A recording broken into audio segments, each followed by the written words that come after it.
Saya akan membahas mengenai workflow atau pipeline secara umum dalam pembuatan motion graphic. Ada 3 tahap yang utama, yaitu pre-production, production, dan post-production. Pada tahap pre-production, dimulai dengan brainstorming. Brainstorming adalah proses mengumpulkan ide untuk mendapatkan solusi atau mendesain suatu solusi permasalahan. Kamu bisa brainstorming dengan tim kamu.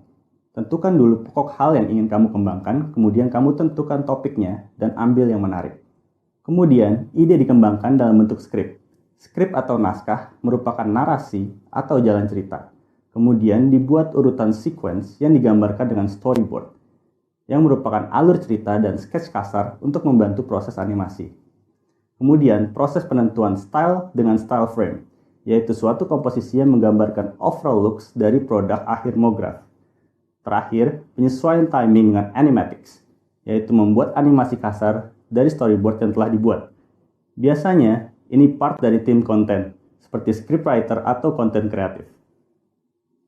Setelah fondasi terbentuk pada pre-production, tahap production bisa dimulai. Pertama, pembuatan aset grafis. Biasanya aset dibuat oleh graphic designer ataupun oleh motion designer sendiri. Aset dibuat sesuai dengan kebutuhan yang ada di storyboard. Pada tahap ini juga dilakukan pengambilan voice over dan pembuatan lagu atau jingle. Kemudian aset dianimasikan.